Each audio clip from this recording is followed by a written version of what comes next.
Kalau orang berlayar, kemudian dia pulang hanya karena ombak kencang, malu dia, Pak. Betul. Itu gagal dia. Gagal. Ya, persis kalau kita lihat dalam tradisi Eropa, kerajaan-kerajaan, seorang raja diundang bertempur dan dia tidak mau, itu malu dia. Hidup itu harus ada tujuannya, hidup itu harus berkompetisi menuju yang terbaik. Orang tidak membaca berita karena dia berita daerah. Orang membaca berita karena berita itu menarik.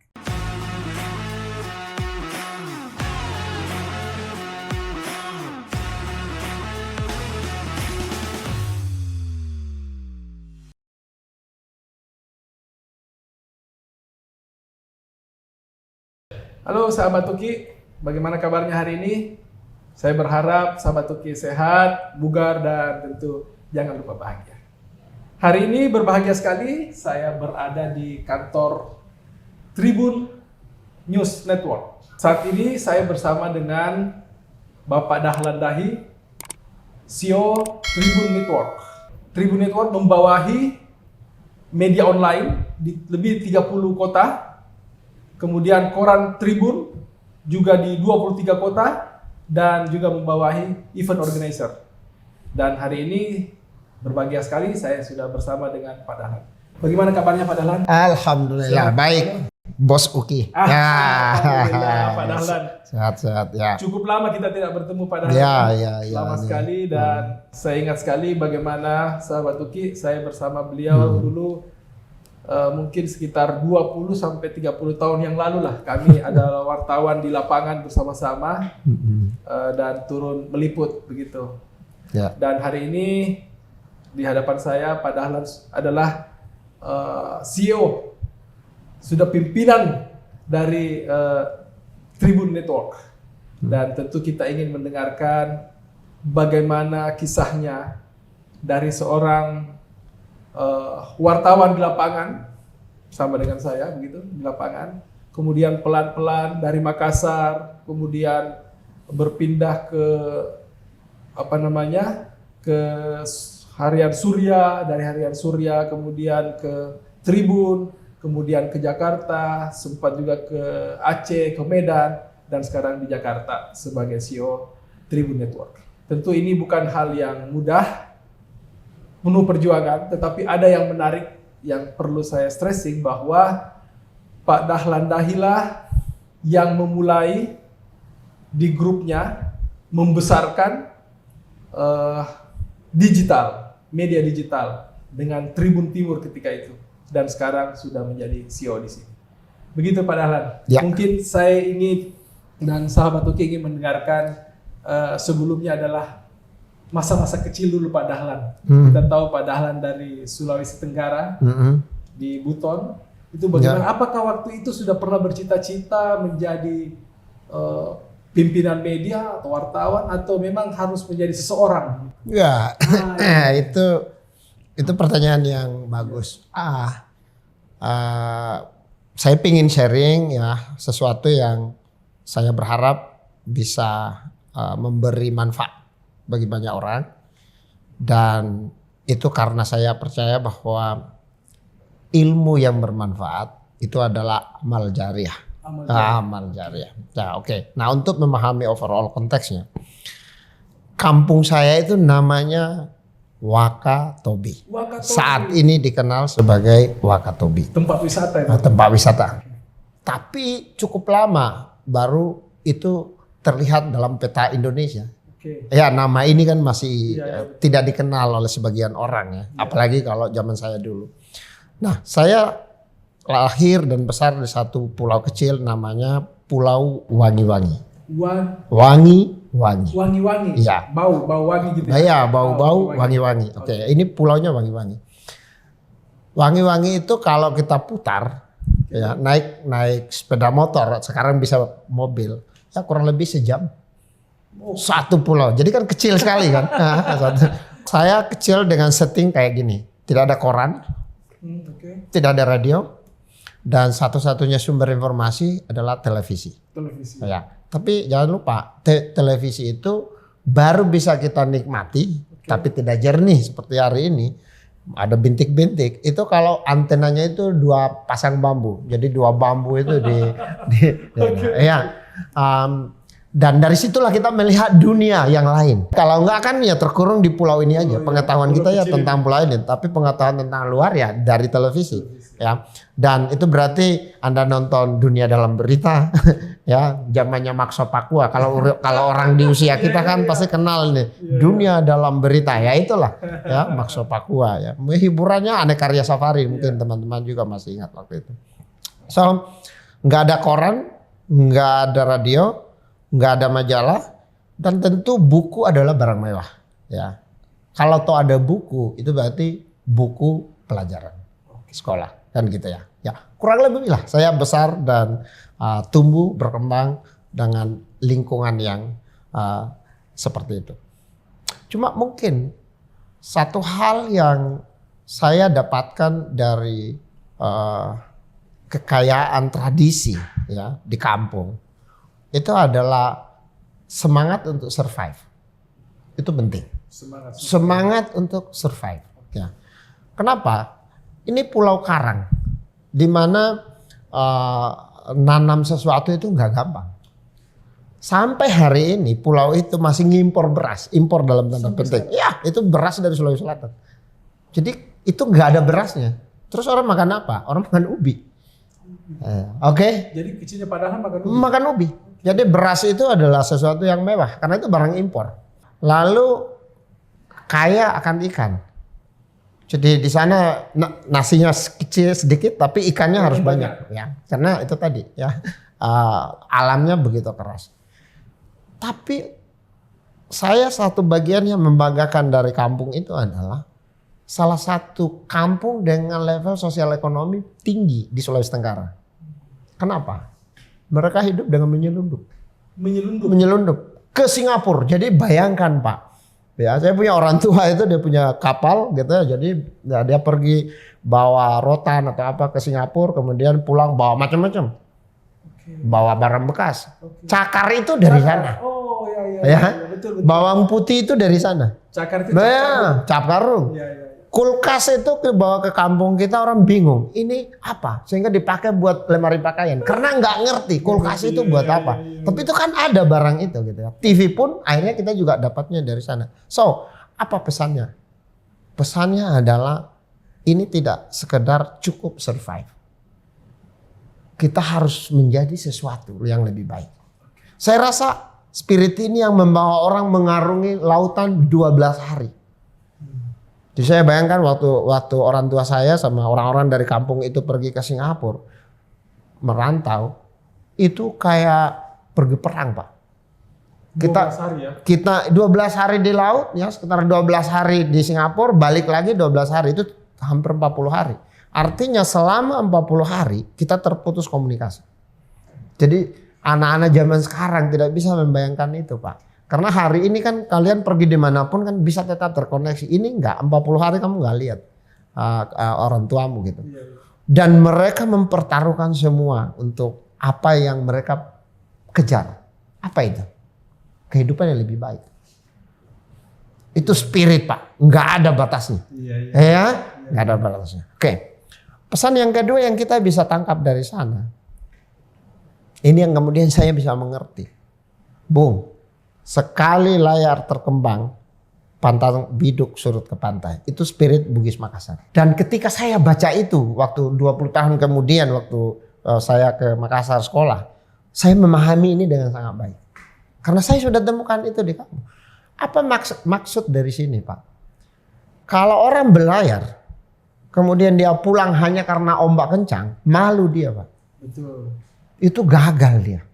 Ya. Persis kalau kita lihat dalam tradisi Eropa, kerajaan-kerajaan, seorang raja diundang bertempur dan dia tidak mau, itu malu dia. Dan seluruh legitimasi kerajaannya bisa hancur gara-gara itu. Seperti itu yang dimaksud, Pak. So, spirit dengan penuh kebanggaan untuk menjadi yang terbaik. Itu cerita sekitar tahun 70-an. Dan spirit itu yang saya tangkap. Wah, ini keren. Hidup itu harus ada tujuannya. Hidup itu harus berkompetisi menuju yang terbaik. Mungkin itu yang saya bisa pelajari. Ya, karena itulah ya, waktu saya sekolah SMA, ya tentu SMA yang sangat terbatas. Ya, sekolah sangat terbatas, guru-guru sangat terbatas. Mereka dengan penuh dedikasi, tapi saya paham mereka terbatas ilmu pengetahuan. Karena kenapa saya tahu terbatas ilmu pengetahuan? Waktu saya kelas 3 SMA, ketika gurunya nggak ada, saya akhirnya yang ngajar teman-teman. Karena saya punya bukunya, gitu. Ya, saya ngajar soal sosiologi, soal antropologi, sehingga saya bisa tahu apa itu konsep teralienasi, apa itu kebudayaan dan segala macam. Saya bisa baca tentang Selo Sumarjan, ya kan. Kalau anak-anak SMA A3 pasti familiar dengan istilah-istilah ini ya. Terbatas pengetahuannya.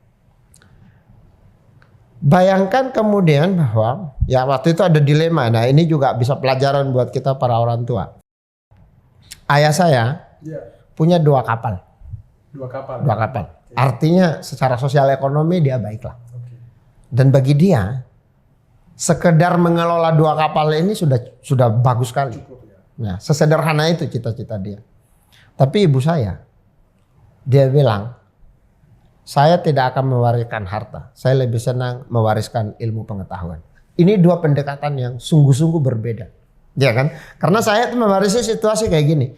Bapak saya karena punya kapal, dia jarang dapat duit. Artinya ada periode tertentu baru ada uang. Tapi sekali dapat kan banyak. Sehingga kalau saya minta uang ke bapak ya pasti banyak. Tapi ibu saya kan dagang di pasar, marginnya itu tipis sekali, ya kan? Ya, nah kalau saya minta uang ke dia itu mesti kecil-kecil tuh, dikit-dikit tuh. Kalau bapak besar. Bapak besar, tapi kalau ibu mesti kecil-kecil. Ini dua hal yang berbeda. Tapi dalam hal ilmu pengetahuan, saya rasa ibu saya benar. Saya tidak akan wariskan harta benda, karena itu akan habis kalau tidak dikelola dengan ilmu pengetahuan. Ya, ini saya ceritakan konteks ini karena begitu besar keinginan saya untuk menjadi baik, ya, saya menolak kalau sekolahnya di Bau-Bau atau sekolahnya di Kendari. Saya nggak mau. SD apa SMP? Kuliah. Kuliah. Oke. Waktu itu saya juara 1 SMA, juara 1 SMA. Di Bau-Bau ini. Di Wanci. Di Wanci. 1 SMA di Wanci, saya juara 1. Dan ketika bapak saya minta supaya sekolah di Bau-Bau, saya bilang no, saya nggak akan sekolah kalau di Bau-Bau. Harus. Saya mau di paling rendah di Makassar. Padahal Makassar waktu itu saya tidak tahu itu kota apa, itu seperti apa, saya nggak tahu. Yang saya tahu Makassar lebih baik dari Kendari. Sesimpel itu aja. Harus jauh-jauh. Habis saya pokoknya harus dapat sekolah yang paling baik. Ya. Dan saya merasa Makassar lebih realistis gitu ya. Oke. Akhirnya ini yang menang dan saya sekolah di Makassar. Kemudian saya rasa Makassar itu kota yang menarik sekali ya dalam rangka membentuk karakter. Karakter bertarung. Tapi bertanggung jawab. Coba lihat bagaimana mahasiswa Makassar rajin sekali demonstrasi. Apa yang kita bisa tangkap dari situ? Sisi negatifnya adalah ya kita wartawan ya kita tahu beberapa tidak semua. Ya mereka demo kumpul beberapa orang bakar ban. Lalu bikin statement ke kita sebagai wartawan dan setelah bikin statement ambil gambar mereka bubar. Kan sesimpel itu kan sebenarnya ya. Oke. Tetapi yang kita pelajari dari demonstrasi itu apa? Mengundang resiko dan mengelolanya. Kan dia ngundang resiko tuh. Jalan lancar dia tutup dengan bambu. Kan ada krisis. Ya kan? Ada polisi datang, masyarakat marah. Kan itu mengundang resiko. Tapi kemudian dia kelola. Dari latihan seperti ini, mereka menjadi pribadi yang matang dan unggul. Apa bedanya dengan orang yang berlayar tadi? Tidak ada bedanya. Mereka berlayar mengarungi ombak. Itu kan dia tahu ada risiko. Tapi kan yang paling penting bukan risiko itu, tapi bagaimana mengelolanya dan memenangkannya. Bagaimana mengelola risiko, mengontrolnya dan memenangkannya. Saya rasa ini Pak salah satu kekuatan daripada mahasiswa yang lahir di Makassar karena dia karakternya menjadi kuat. Dia kuat Pak. Saya bilang, Bung, kenapa orang bisa masuk ITB dan sukses? Ukurannya ilmu pengetahuan, ukurannya IQ. Kalau IQ samalah kita. 100 lebih. Rata-rata. Tapi kenapa ada orang yang bisa lolos ITB? Kalau itu kita letakkan sebagai universitas yang bagus. Kenapa ada yang enggak? Terus perbedaannya ada di mana? Kalau sepeda motor, ini kan 100 cc sama. Kenapa dia lari lebih kencang dan kita lari lebih lambat gitu? Apa perbedaannya? EQ-nya, pengalamannya, ilmunya. Tapi bukan mesin yang mengelola pengalaman dan ilmu pengetahuan itu. Mesinnya sama, Pak. So, kalau seluruh orang Indonesia memiliki akses yang sama pada pendidikan yang bagus, mereka mestinya punya probability untuk masuk ke ITB yang dengan kesamaan gitu loh, peluang yang sama. Kenapa orang bisa masuk UNAS, ada yang nggak bisa gitu, ya kan? Padahal IQ-nya sama semua. Ya, saya sekolah di kampung dan sekolah di SMA 1 Makassar itu mah beda banget gitu loh. Saya bisa lolos UNAS lewat tes, ya, lewat tes bos. Dan itu adalah orang pertama itu yang bisa lolos ke UNAS dari kampung saya ini. Itu orang pertama. Nggak pernah ada orang dari kampung saya. Itu sospol ya? Sospol. Itu ada orang dari kampung saya masuk ke kedokteran, ada yang masuk ke teknik. Tapi sekolahnya nggak di kampung saya. Dia sekolah di bawah-bawah atau sekolah di Kendari gitu. Artinya kan bukan ilmunya, bukan otaknya. Tapi lebih karena sekolahnya yang bagus. Kan gitu kan. So, apa poinnya bos? Poinnya adalah bahkan ketika kamu punya IQ yang bagus, tapi kamu tidak punya motivasi, ya EQ yang kuat, itu nggak cukup. Ini kalau saya misalnya merekrut karyawan, ya sudah dibikin psikotes, kita bisa tahu IQ-nya. Apa kemudian yang bisa membedakan? Motivasinya, Pak. Jadi saya pernah interview satu karyawan. Coba kau cerita, saya selalu tanya tuh. Saya nggak lihat saya nggak lihat IPK-nya berapa. Ya, saya cek. Waktu kamu di kampus kamu bikin apa? Kuliah. Oh, yes, oke, itu ada hasilnya. Selain kuliah kau bikin apa? Karena itu penting, Pak. Itu penting untuk menjelaskan kualitas. Ada satu karyawan yang saya terima, saya tutup mata terhadap semua catatan yang lain. Kenapa? Dia anak yatim, membiayai dirinya sendiri dan menjadi sarjana. Bung. Pada orang seperti itu, dia memiliki kualitas EQ yang bagus dan dia punya semangat untuk bertarung dan survive dan jadi pemenang. Saya punya anak, kalau saya jalan, saya liatin ada orang mengemis, ya, saya beritahu, kau lihat dia. Kalau suatu waktu orang itu jadi orang hebat, jangan kau heran. Kenapa? Dia menadahkan tangan.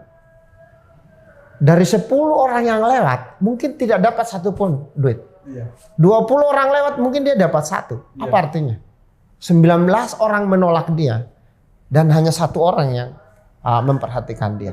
So, success rate-nya itu kan rendah banget gitu. Bung, kalau Anda lahir sebagai orang kaya dan menikmati semua fasilitas, satu hal yang kalian tidak terlatih. Apa itu? Penolakan. Tidak gampang loh kita menerima penolakan itu. Datang ke kantor ditolak. Ketemu orang ditolak. Atau kalau anak-anak muda mau ngincar satu cewek ditolak. Kalau kalian punya pengalaman ditolak dan kalian bisa mengelolanya menjadi energi yang positif, maka itu menurut saya dia akan jadi luar biasa. Dan banyak cerita orang hebat itu adalah cerita tentang ini. Mereka yang gagal, jatuh, kemudian mengelola dan menjadi energi positif. Tapi tidak semua orang bisa sukses. Karena begitu dia gagal, begitu dia jatuh, dia menerima itu dan selesai. Dia tidak pernah bisa bangkit. Tapi orang sukses adalah orang yang bisa mengelola ini, kemudian dia menjadikan energi positif untuk menuju ke step berikutnya. Nah itu yang menurut saya. So ini tentang EQ, ini tidak tentang IQ. Kalau tidak IQ-nya bagus kan dia stunting kan. Ya kan kita tidak semua orang Indonesia kan stunting. Itu kan semua orang Indonesia kan pintar. Nah, terus apa yang membuat perbedaan? Engine-nya.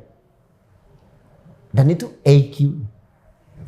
Nah, gitu kira-kira. Oh, Ya. oke. Kalau kita, ya sahabat Tuki, kalau kita hubungkan dengan keberhasilan di Tribun Network ini ya, itu bagaimana merealisasikannya dari semangat itu tadi? Itu pertanyaan yang besar ya. Itu such a big question lah ya. Ya. Karena terutama sekali kita bekerja di area jurnalistik. Ya. Jurnalistik itu menurut saya dia asik. Ya. Karena hanya bisa dijalani dengan baik oleh orang yang punya idealisme. Untuk mengabdi kepada publik. Memberi informasi, mendidik, menghibur, dan satu lagi, melakukan kontrol sosial. Ya, semua fungsi ini kan fungsi publik. Ya. Tapi ingat, memberi informasi, mendidik, menghibur, ini kayak non politik. Ya. Tapi mengontrol kekuasaan menjadi pilar keempat daripada demokrasi itu politik, Pak. Kan gitu kan? Iya. Nah, kalau orang tidak memiliki idealisme, maka dia tidak bisa memahami 4 fungsi ini. Maka dia akan menjadikan pekerjaan ini untuk cari duit. Dan dia akan merasa orang. Betul kan? Betul. Nah, ini menjadi, kalau saya bilang dalam jurnalistik, ini ada hard competence, ada soft competence. Hard competence gimana mengumpulkan, mengolah, dan mendistribusikan informasi. Hard competence. Cara menulis judul, cara menulis lead, cara membuat ending, cara interview, ya itu hard competence. Bung, ini gampang dipelajari. Cara menulis yang baik 1 tahun, 2 tahun kok bisa pelajari lah. Tapi soft competence,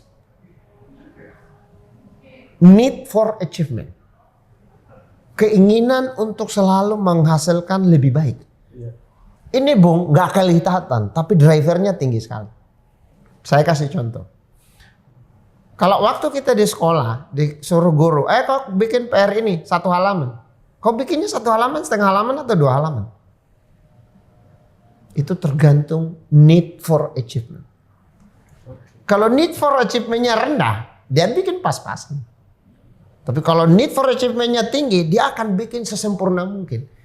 Bukan untuk memuaskan gurunya, tapi untuk memenuhi perasaan imbalance di dalam psikologinya. Jadi memuaskan dirinya sendiri. Sekarang persoalannya, need for achievement itu datang dari dirimu atau datang dari luar. Kalau menurut saya, need for achievement harus datang dalam diri setiap orang. Jadi kepada teman-teman wartawan saya beritahu, kalau persoalan kita adalah komputer, saya beliin komputernya. Oke. Tapi kalau persoalan kita adalah kurang motivasi dalam dirimu untuk menghasilkan yang terbaik, nggak ada toko yang jual. Iya, betul. Dan menurut saya inilah yang membedakan semua orang. Soft competence. Sekarang Pak Uki tugaskan wartawan, kau pergi wawancara ini, eksklusif. Iya. Kamu akan temukan 2 orang, 2 jenis orang. Orang pertama akan datang, saya nggak bisa ini karena begini, karena begini, karena begini.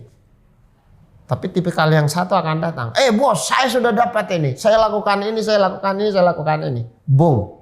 Ini 2 hasil yang berbeda. Satu sukses, satu gagal. Tapi menurut saya energi yang diperlukannya lebih berat yang gagal tadi daripada yang sukses. So, kenapa kita harus mendidik diri kita untuk melihat hal-hal yang tidak bisa daripada hal-hal yang bisa. Padahal energi yang kita perlukan lebih besar untuk hal-hal yang tidak bisa daripada hal-hal yang bisa. Gitu. Ya. So itu need for achievement. Dan ini membedakan semua orang, Pak. So kalau kita berbicara begini menjadi tidak penting. Kau kecil di sebuah pulau atau kau kecil di kota besar itu nggak penting lagi. Karena ini bukan key driver daripada sukses. Key driver daripada sukses justru dari sini. Need for achievement. Yang lain-lain disiplin, tanggung jawab dan segala. Tapi ada satu yang krusial di dalam pekerjaan kita. Kalau kita percaya bahwa pekerjaan jurnalistik itu adalah pekerjaan mengabdi kepada publik. Bukan kepada partai politik. Bukan pada kelompok kepentingan tertentu. Bukan kepada individu tertentu. Ini membutuhkan 2 syarat. Syarat 1, secara politik kamu netral. Oke. Karena tidak mungkin kamu mengabdi kepada publik kalau kamu berpolitik. Karena politik selalu mendefinisikan publik dengan kelompok. Itulah ceritanya. Tidak ada orang pemilihan umum menang 100%. Nggak pernah ada. Karena politik itu selalu mendefine berdasarkan kelompok. Oke? Jadi harus netral secara politik. Tapi ada orang yang netral secara politik. Tapi fokus dia pada pengabdian pada publik terdistorsi. Oleh apa? Oleh amplop. Iya kan? Karena nanti dia menulis bukan mikirin publiknya, mikirin siapa yang ngasih dia duit gitu loh. Nah ini juga bahaya. Makanya syarat utama jadi wartawan Tribun harus dua ini. Nggak boleh kau berpolitik. Nah saya juga tidak berpolitik dan kebetulan Kompas Gramedia ini adalah lembaga yang tidak berpolitik. Kalau dia berpolitik mungkin saya tidak di sini. Karena saya setuju dengan itu. Gitu ya. Yang kedua, kamu nggak boleh nerima amplop. Yeah. Karena ini kejahatan. Karena kamu mendistorsi ya cita-cita luhurmu untuk mengabdi kepada publik. Ini soft competence. Jadi kalau melihat seperti ini Pak, mana yang penting? Hard competence atau soft competence? Kalau saya bilang soft competence jauh lebih penting. Hard competence kau pelajari 2 tahun. Tapi soft competence ini adalah pelajaran yang terus menerus. Karakter itu. Karakter. Ada pekerjaan yang terbiasa menerima. Tapi ada pekerjaan terbiasa menolak bos. Dan dia harus dididik untuk menolak. Kalau kau dikasih amplop kan kau harus menolak. Ya, sini saya kasih cerita. Saya kebetulan ada teman ya. Jadi pada area-area tertentu pekerjaan wartawan itu hampir sama dengan politisi. Hampir sama pada area-area tertentu. Dia mengabdi ke publik minimal pendukung partainya atau minimal anggota partainya gitu. Bedanya kita ke publik yang lebih luas tanpa membedakan partai politik, suku, bangsa, agama dan segala macam kan. Itu bedanya. Gimana kamu bisa misalnya menghadapi kenyataan kau pulang ke rumahmu hujan-hujan pada saat ada orang yang menawarkan kamu uang. Itu perlu latihan. Dan itu soft competence. Itu bukan hard competence. Ya. Inilah yang saya yakini, ya, yang kemudian saya pakai untuk membangun pekerjaan saya. Karena ini dengan cara memahami seperti itu, saya merasa pekerjaan ini sesuatu yang sungguh-sungguh membanggakan. Itu kenapa anak-anak Tribun suka nulis ngaco, suka nulis ngawur. Saya bilang, hey Bung, saya sedih banget gitu loh. Karena bukan itu cita-cita kita. Memang betul ini ada perlombaan untuk mendapatkan traffic sebesar-besarnya. Ya, ada godaan itu. Itu godaan yang menurut saya jangka pendek, ya manusiawi gitu ya. Tapi kita harus menyadari bahwa itu salah. Itu accident. Bukan itu tujuan kita gitu. Nah, mari kita perbaiki diri untuk meletakkan pekerjaan ini pada fungsi yang sebenarnya, yaitu mengabdi kepada publik. Iya, mantap sekali. Nah, kita masuk tadi ke konten ya. Ya. Dalam hal ini media sosial, termasuk dalam hal ini online-nya. Ya. Awalnya Tribun online. Ketika itu orang masih pada bekerja keras di media cetak. Tetapi Pak Dahlan waktu itu di Tribun Timur ya, sudah mulai mengembangkan yang namanya Tribun Online. Dan ini ternyata ke depan justru online lah yang menjadi sebut tanda kutip lebih besar dari cetak saat ini. Ini bagaimana bisa sampai ke sana? Oh, oke. Oke. Ini pertanyaan besar ya, tapi untuk membantu mencoba memahami setting ya, situasinya, kayak kondisinya pada saat itu kan kayak senario ya, ada ini. Oke. Apa yang saya lihat waktu itu? Tribun Timur berkompetisi dengan Fajar. Ini core daripada keseluruhan ini. Ya, halo teman-teman Fajar. Tribun Timur berkompetisi dengan Fajar. Ketika Tribun Timur masuk ke Makassar, Fajar itu kalau nggak salah berusia 17 atau 18 tahun. Kalau nggak salah waktu itu. Dan Fajar itu luar biasa besar. Gedungnya berapa lantai? Punya universitas, punya radio, punya TV, punya koran di beberapa daerah. Bagaimana kalian bisa kalahkan ini? Ya kan? Oke. Saya kemudian melihat, wow, perlu menemukan cara shortcut. Sebab kalau kita melewati cara Fajar, dia 17 tahun itu. Iya kan? Wow, bangun koran A, koran B, bangun radio, bangun TV, bangun universitas, itu butuh 17 tahun. Tapi kan pada saat kita 17 tahun, Fajar udah ada di mana? Nggak pernah kamu bisa kalahkan Fajar.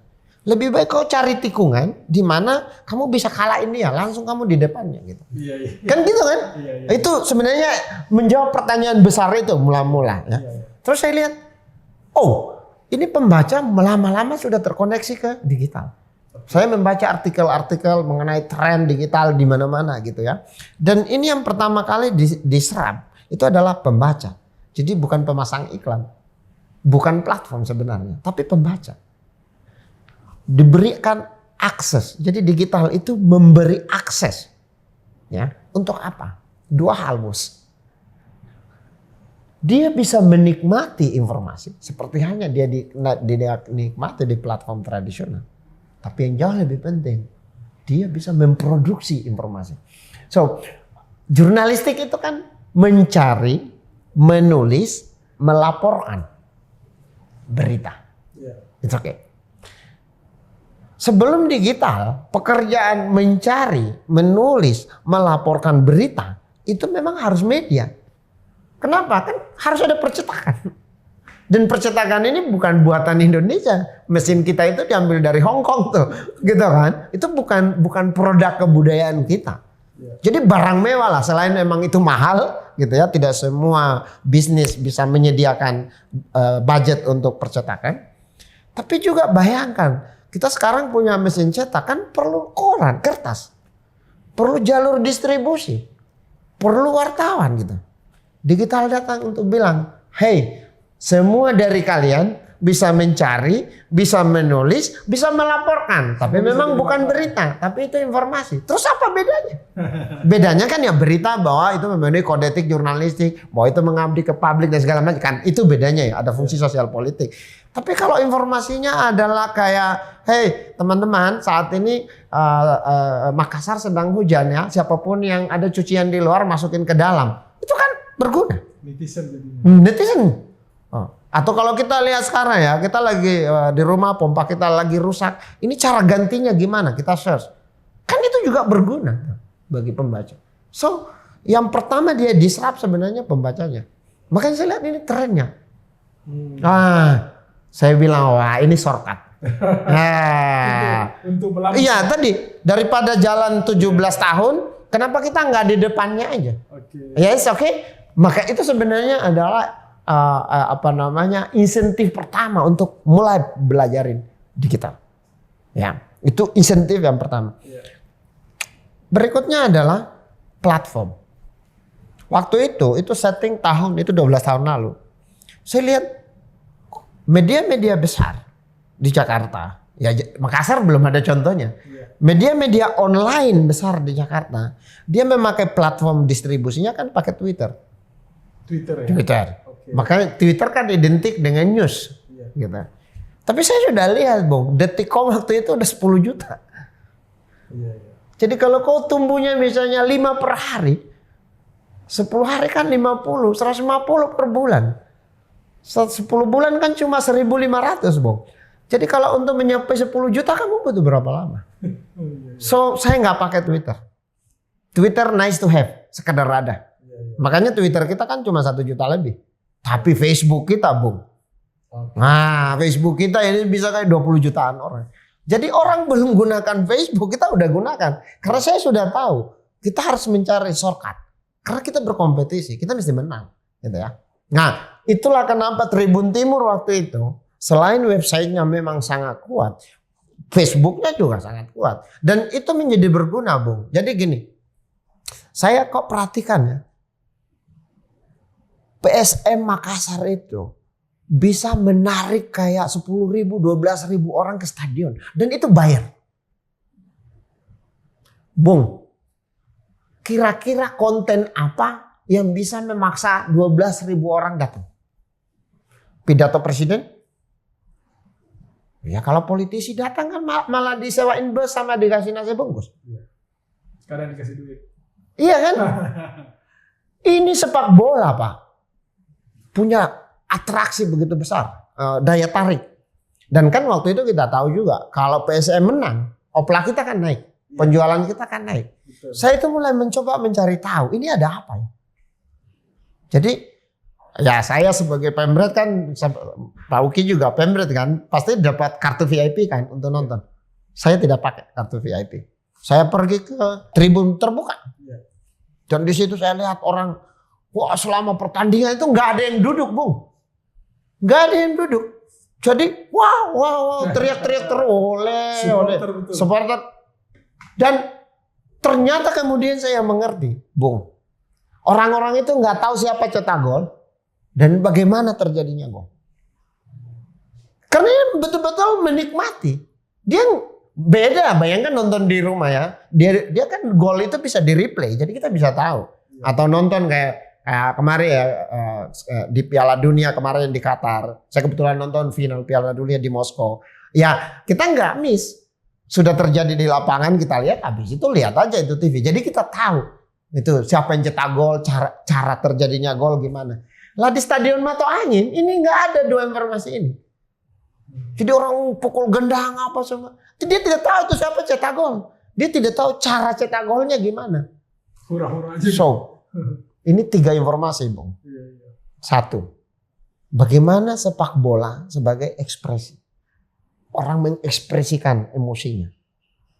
2, bagaimana media memberi informasi tentang siapa itu yang cetak gol. Dan cara cetak golnya gimana. Itulah kenapa kalau lihat Tribun Timur dulu. Ya, setelah saya nonton itu. Udah, kita bikin grafis. Bagaimana terjadinya gol. Ya, itu pertama. Untuk memberitahu orang yang nonton tadi. Kemarin itu golnya itu begini loh. Kan belum ada TV kayak sekarang ya. Kalau sekarang kan bisa replay. Yang kedua. Cari siapa yang cetak gol. Dan suruh cerita. Gimana itu kok cetak itu gol. Kok mestinya tendang kaki kanan atau kok sundul atau gimana itu. Coba kok cerita. Makanya ada kesaksian pencetak gol. Yang ketiga. Bung. Setiap kali pertandingan itu orang kirim SMS banyak sekali. Banyak sekali. Setengah halaman, 1 halaman, 2 halaman. Penuh semua bos. Tapi begitu digital. Saya lihat ekspresi ini lari ke Facebook. Itulah ceritanya kenapa kemudian kita bikin halaman komentar dari Facebook. Itu cerita. Dari situ ini menjadi standar daripada Tribun seluruh Indonesia. Ya. Bagaimana menggunakan fitur Facebook untuk engage dengan pembaca. Itu ceritanya. Ya, makanya saya makin yakin, ini masa depannya. Ya. Berikutnya, persoalan yang berat adalah pembaca digitalnya tumbuh, pendapatannya 0. Ya.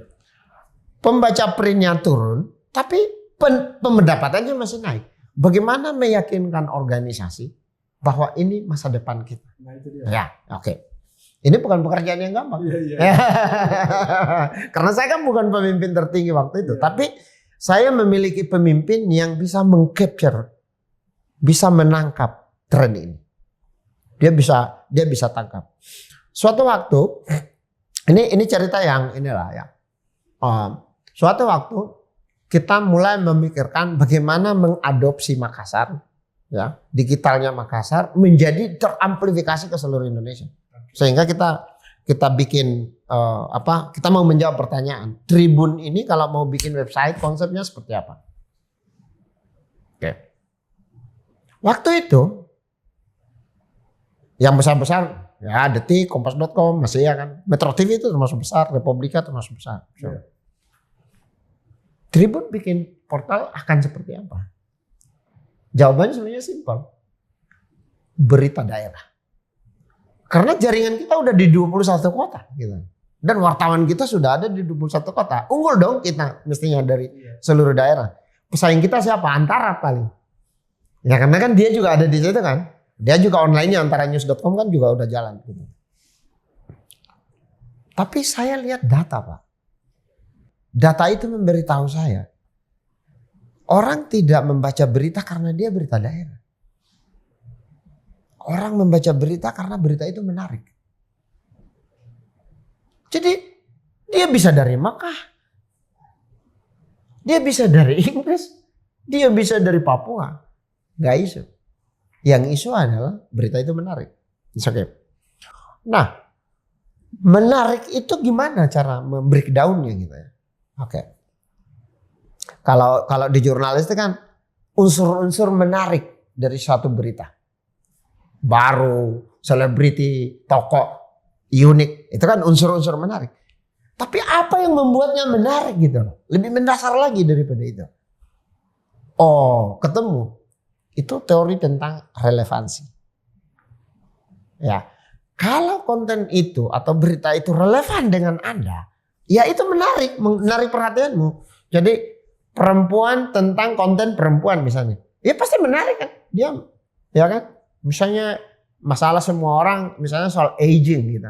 Ya sudah, kalau ada topik artikel tentang itu pasti orang nonton, nah itu relevan dengan dia, karena itu masalah dia. Atau wah ini kayaknya saya ada tabungan, saya sudah bisa beli mobil nih atau beli sepeda motor. Ya sudah berarti oh ini ada diskon, ini ada ini pasti menarik, itu relevan. Ya kan? Oke. Atau gini, tim nasional Indonesia gitu. Wah, ada si pemainnya PSM di situ. Wah, itu relevan tuh timnas itu bagi penonton Makassar. Tapi tidak ada pemain PSM, nggak relevan sama sekali. So, bagaimana merumuskan relevansi? Nah, sebenarnya metodologinya udah ada. Dia relevan karena geografi, berarti daerah. Orang daerah membaca berita tentang daerah dia. Banjir di Makassar dengan banjir di Jakarta memiliki magnitud relevansi yang berbeda karena lokasinya. That's okay. Simpel kan? Jadi relevansi berdasarkan geografi. Yang kedua, gimana terus menjelaskan orang Makassar, orang Aceh, orang Jakarta sama-sama membaca konten tentang bagaimana mengatasi masalah penuaan misalnya. Itu kan nggak bisa dijelaskan. Ini di Makassar, di Aceh, di Jakarta sama-sama tetangga. Itu demografi berarti. Iya dong, laki perempuan, pendidikan tinggi bawah atau SES ya, SES-nya menengah, tengah, bawah, itu geografi. Apa demografi? Ada yang lebih penting lagi kemudian. Gimana menjelaskan ya? Ini tidak tentang daerah dia. Ini tidak terkait dengan unsur-unsur demografi dia. Tapi kenapa kamu merasa relevan? Itu yang disebut psikografis. Dan inilah yang menjelaskan ya, kenapa orang baca tentang Ronaldo, tentang Messi. Atau orang Indonesia lebih senang baca Timur Tengah daripada Amerika Latin, gitu kan?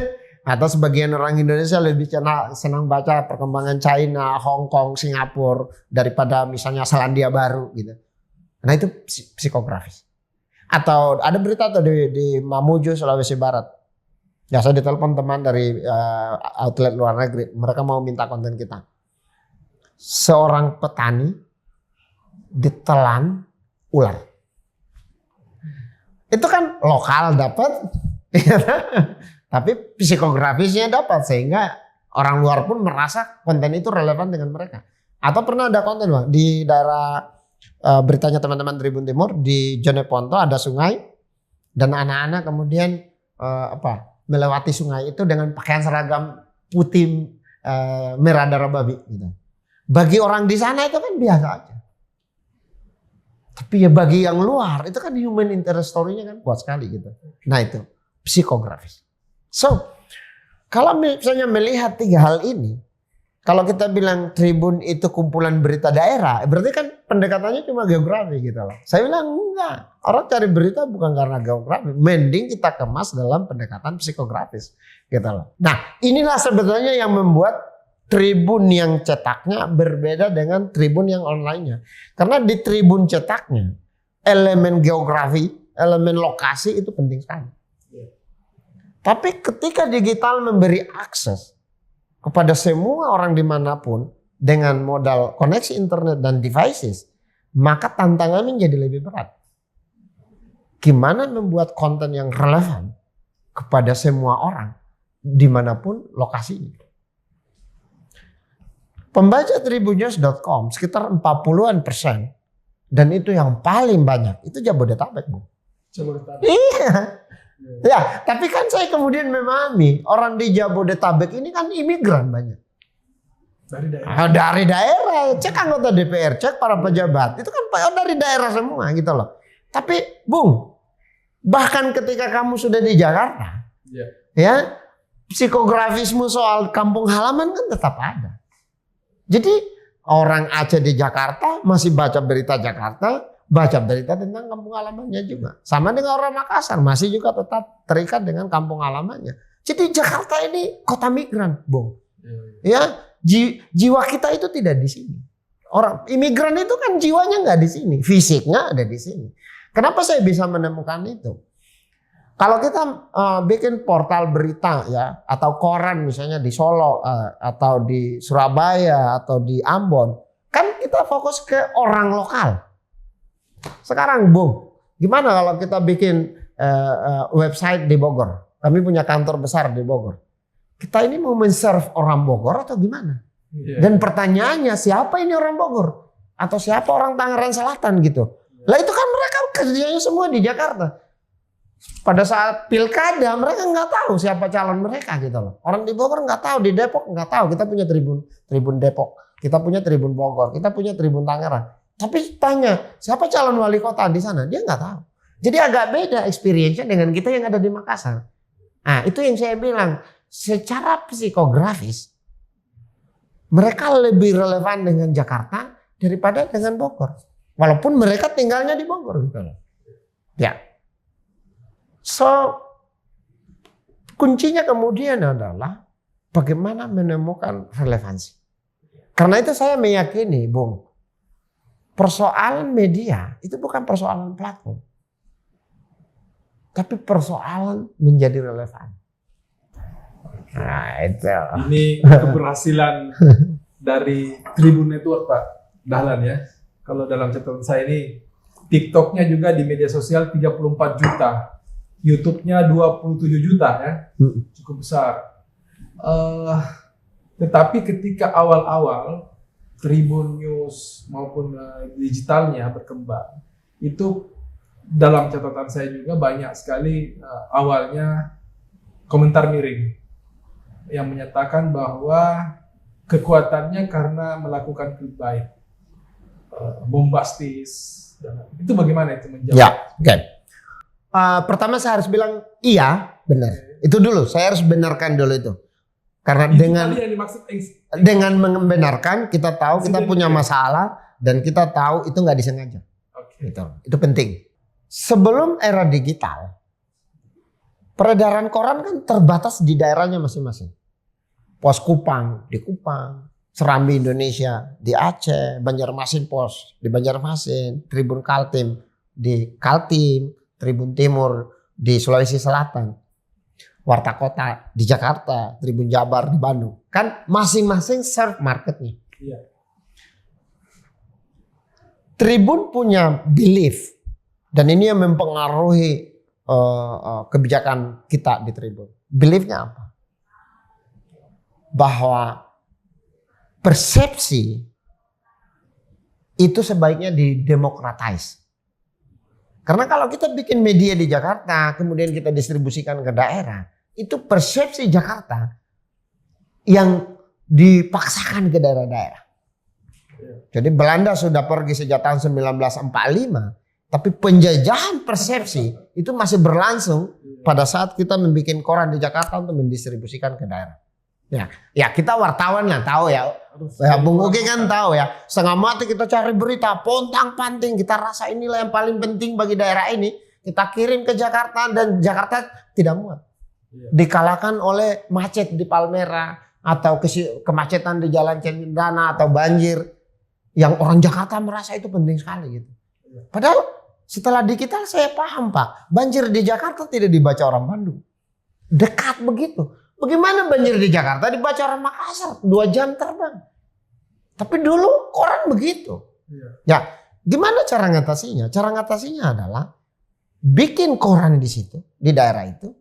Rekrut wartawan di daerah itu. Tempatkan editor di daerah itu. Supaya mereka lebih sensitif terhadap masalah setempat. Itu bagusnya.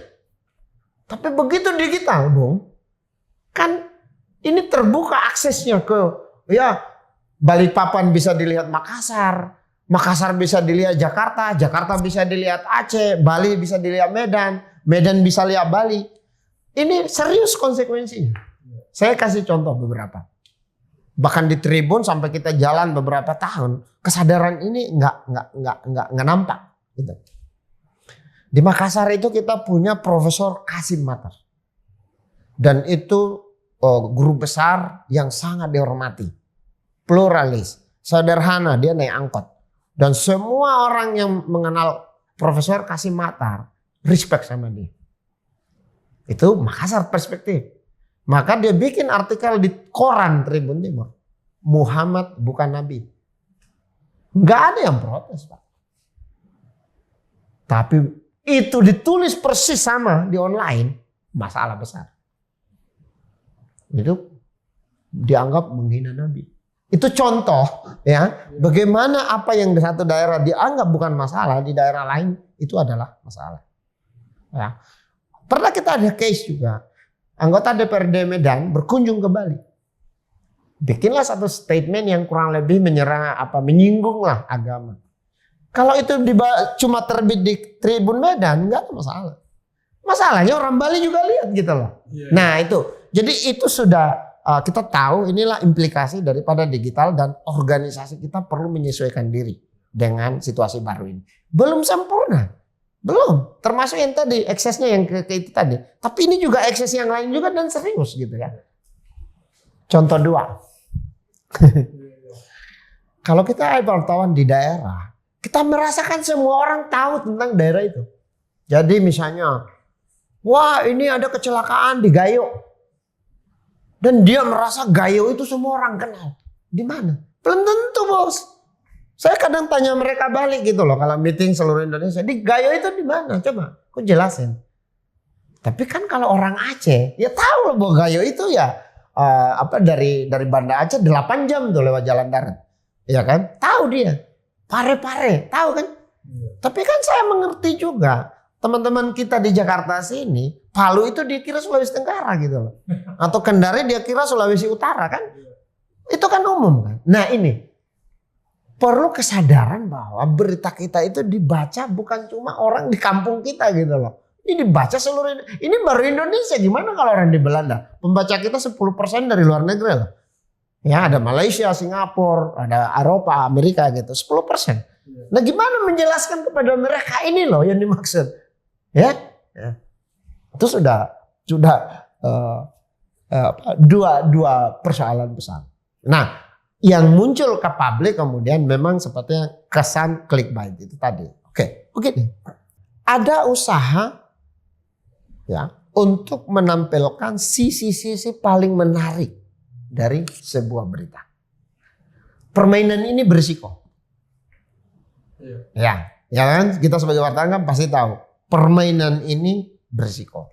Resikonya tadi bisa dianggap bombastis. Bombastis itu kan mungkin kalau saya gambarin. Ini kalau emas kadarnya cuma 20 karat tapi kamu kasihnya 30 karat gitu. Itu kan bombastis. Jadi ada ruang abu-abu yang nggak bisa kita jelasin. Tapi kalau salah ketik kan clear ini salah ya. Tapi kan seberapa? Kadar bombastisnya itu berapa?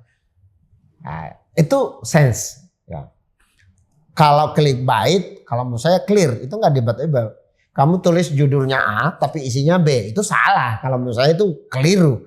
Ya, gitu dengan gampang kita bilang, Bung, lu lakukan kejahatan ini, judulnya kok A tapi isinya B. Itu tapi gimana yang bombastis ini tadi? Judulnya itu masih mengandung, masih dikandung unsurnya oleh kontennya. Cuma kok ini kayak ada melewati batas ya, gitu ya. Itu ada di perasaan. Oke. Itu untuk memberitahu bahwa setuju Tribun dan siapapun ya memang perlu menemukan formula supaya ini pas benar ya, supaya itu jangan terkesan bombastis ya.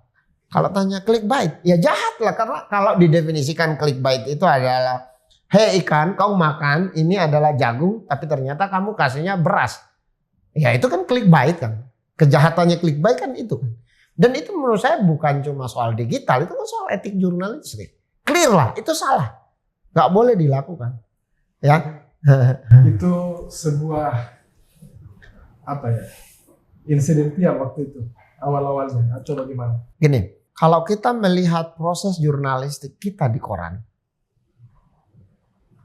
reporter, editor, dilihat lagi sama manajer produksi, di print lagi, dicek lagi, dilihat manajer produksi, masuk ke pemret. Jadi filternya itu kan layernya banyak kan. Itu layer ini nggak ada di digital. Iya toh? Reporter, editor, publish. Langsung. Jadi yang saya mau bilang, saya nggak bilang ini boleh dibenarkan. Enggak, ini salah. Tapi yang saya mau bilang adalah bahwa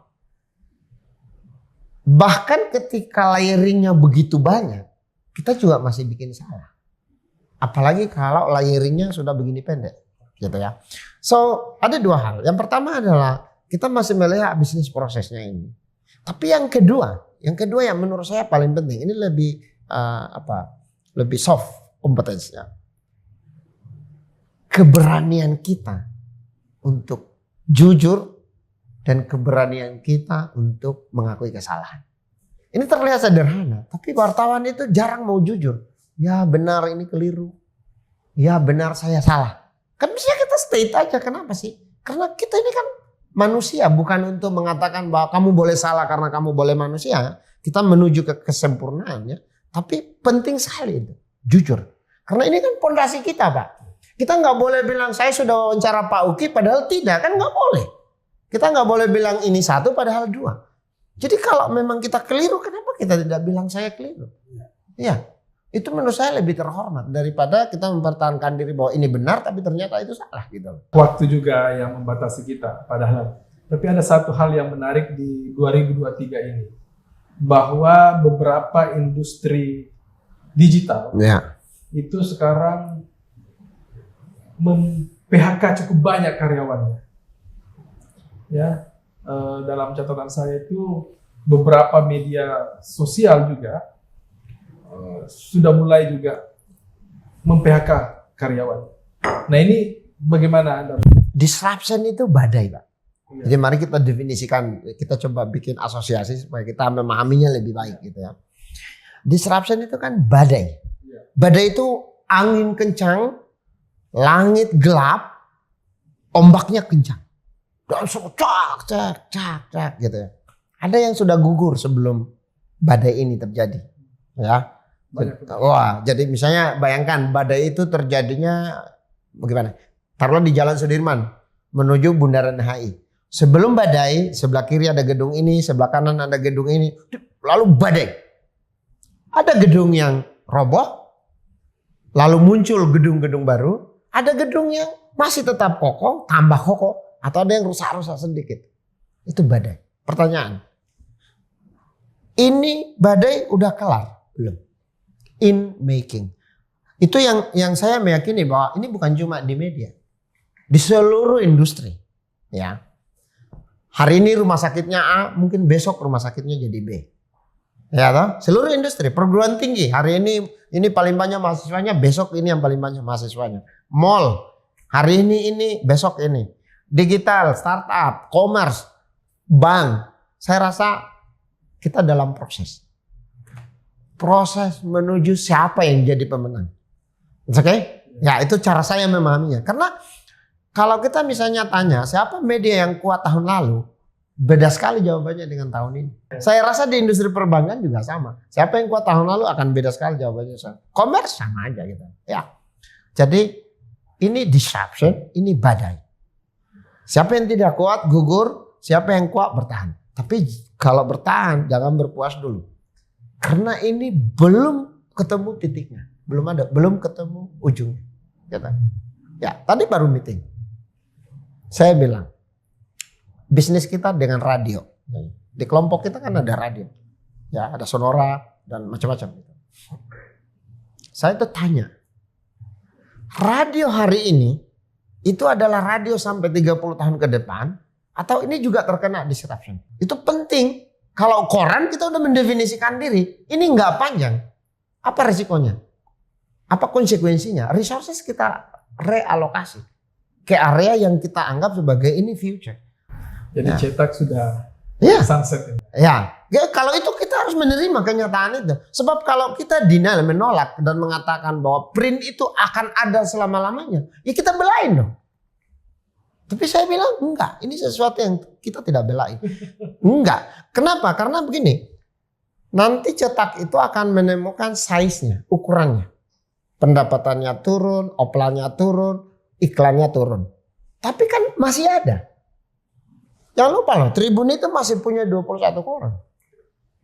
Masih ada. Tapi koran Tribun tidak begitu menderita karena di sebelahnya ada pendapatan digitalnya. Jadi saya bilang, mungkin kita akan tutup koran bukan karena dia rugi. Tapi karena kita merasa dia nggak ada value-nya lagi. Hari ini dia masih punya value. Skalanya mengecil. Tapi skalanya mengecil. Persoalannya bagaimana skala pendapatan yang mengecil ini juga di-adjust di sisi biayanya. Jadi saya bilang koran itu kalau nol saja laba ruginya itu udah cukup. Kenapa? Karena koran Pak dibaca oleh lebih kecil orang, tapi lebih kecil yang berpengaruh. Bupati baca itu, gubernur baca itu, tokoh-tokoh masyarakat masih baca itu. Sementara digital mereka belum baca. Jadi pengaruh koran masih lebih besar kalau menurut saya. Jadi selama pengaruhnya masih ada, berarti fungsi publik dia kan masih ada. Kalau gitu kita biayai dong. Iya. Iya kan? Kan masalahnya kalau kita nggak bisa biayai lagi. Tapi kalau kita bisa biayai dari sumber pendapatan yang lain, kenapa korannya harus ditutup gitu? Ya itu. Cuma skalanya itu. Ya skalanya yang mengecil. Kita harus ya ini badai lah.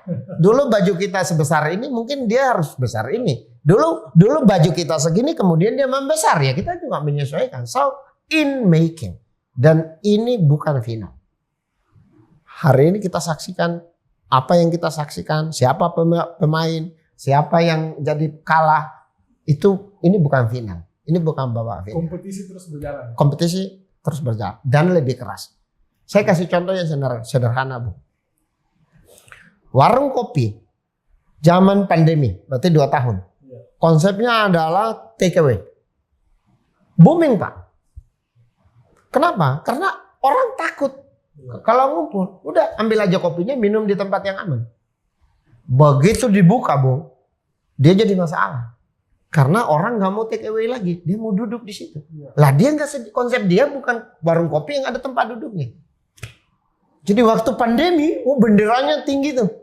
Begitu tidak pandemi, dia nggak relevan. Karena tidak menyiapkan tempat. Karena tidak ada tempat duduknya, simpel tuh Bos. Nah, jadi ini masih in making lah. Ya, in making, ini proses dan berkompetisi. Siapa yang membawa manfaat sebesar-besarnya bagi orang banyak, dia survive. Itu rumusnya. Terima kasih Pak Dahlan. Ini hampir 2 jam waktu, tetapi masih banyak yang bisa kita diskusikan. Memang bercerita soal media ini panjang ceritanya. Banyak sekali yang kompleks persoalannya ya. Jadi mungkin nanti kita akan lanjutkan lagi. Untuk sesi pertama ini kita cukupkan. Dan saya terima kasih kepada Pak Dahlan sudah memberikan motivasi yang besar kepada penonton, sahabat Uki. Dan bagaimana ke depan nanti media menghadapi kondisi-kondisi yang selalu berubah, terus berubah. Ya, dan mudah-mudahan kita semua bisa menghadapi itu. Terima kasih Pak Dahlan. Makasih. Saya ingin tutup. Ya, silakan Pak Dahlan. Menghadapi situasi yang terus berubah. Dan ini bukan karena digital, emang lingkungan terus berubah. Ini tidak tentang siapa yang kuat, tapi siapa yang bisa beradaptasi. Bisa mengikuti perkembangan. Ya itu. Terima kasih. Terima kasih.